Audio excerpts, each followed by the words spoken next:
दोपहर को air India की फ्लाइट संख्या AI 171 दुर्घटनाग्रस्त हुई और कई पैसेंजर इसके अंदर हताहत होने की संभावनाएं हैं। इस घटना से पूरा देश क्षुब्ध है और पूरा देश एक साथ पूर्ण संवेदनाओं के साथ ये जो दुर्भाग्यपूर्ण हादसे में पैसेंजर हताहत हुए हैं, इनके परिजनों के साथ खड़ा है। सबसे पहले मैं भारत सरकार, गुजरात सरकार, भारत सरकार के प्रधानमंत्री जी और गुजरात सरकार की ओर से भी जो लोग हताहत हुए हैं, इनके परिजनों के प्रति गहरी संवेदना व्यक्त करता हूं। 10 ही मिनटों में हादसे के भारत सरकार के पास सूचना पहुंची।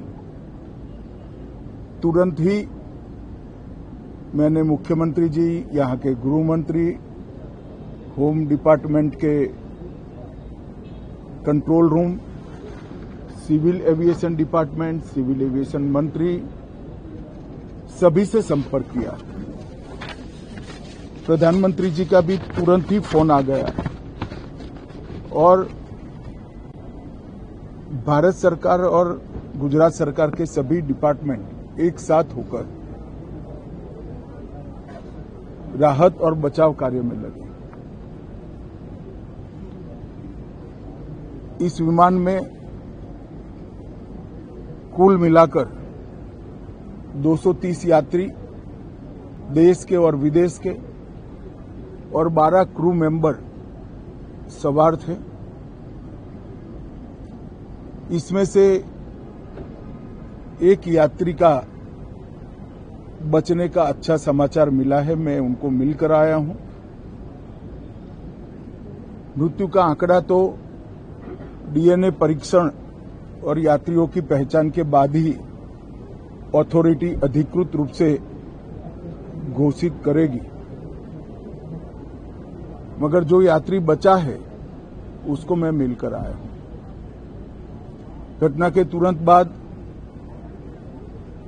गुजरात सरकार ने बहुत त्वरा से डिजास्टर मैनेजमेंट की सारी इकाइयों को अलर्ट करते हुए, चाहे हेल्थ डिपार्टमेंट हो, चाहे फायर ब्रिगेड हो, चाहे पुलिस विभाग हो, भारत सरकार की भी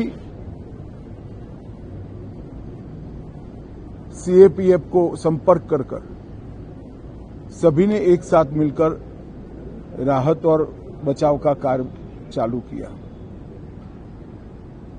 मगर 1.25 लाख लीटर ईंधन विमान के अंदर ही था और लगभग गर्मी, तापमान इतना ऊंचा हो गया कि किसी को बचाने की मौका ही नहीं मिला। अब मैं घटना स्थान पर भी जाकर आया हूं। सारे यात्रियों के मृतदेह को बाहर निकालने का काम लगभग समाप्त हो चुका है। जितने यात्रियों के परिजन यहां पहुंच चुके हैं, वो सबका DNA लेने की कार्यवाही भी 2-3 घंटों में समाप्त हो जाएगी। विदेश में जिनके परिजन हैं, उनको सूचना देने की कार्यवाही समाप्त हो चुकी है और जैसे ही पहुंचते हैं उनके भी DNA सैंपल लिए जाएंगे और मृतदेहों की पहचान के लिए जितने मृतदेह मिले हैं, इनके भी DNA सैंपल लेने की कार्यवाही समाप्त हो चुकी है।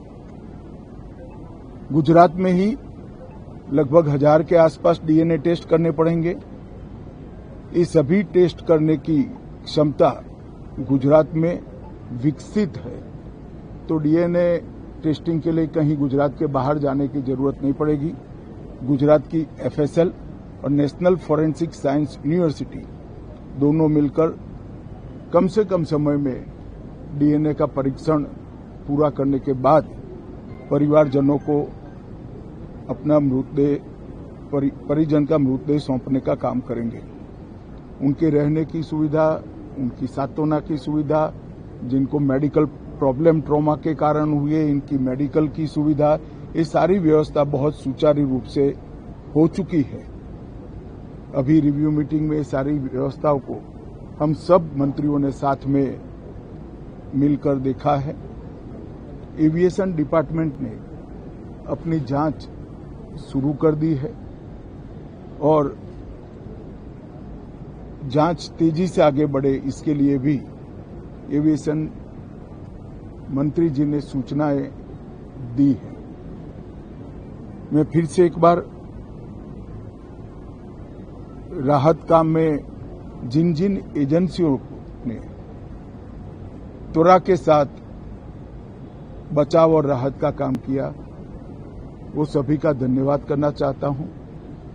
और फिर से एक बार जिन्होंने अपने परिजनों को गंवाया है, हताहत हुए हैं, वो सभी को मनपूर्वक संवेदनाएं व्यक्त करता हूं। मैं एक बार जरूर कहना चाहता हूं कि ये एक्सीडेंट है, एक्सीडेंट को कोई रोक नहीं सकता, परंतु 365 दिन 24 घंटा इस तरह की घटना के लिए प्रशासन का जो अलर्टनेस है, उसकी कसौटी उसी वक्त होती है जब ऐसी घटनाएं होती है। और आज गुजरात के डिजास्टर मैनेजमेंट की तैयारियों का एक प्रकार से दुर्भाग्यपूर्ण तरीके से मगर कसौटी हुआ और बहुत त्वरा के साथ यहां पर काम किया गया, वो पूरे देश के मीडिया के सामने और परिजनों के सामने भी आया है। अंत में मैं फिर से एक बार सम्माननीय प्रधानमंत्री नरेंद्र मोदी जी की ओर से, भारत सरकार और गुजरात सरकार की ओर से सभी हताहत लोगों के परिजनों के प्रति गहरी संवेदना व्यक्त करता हूं। धन्यवाद।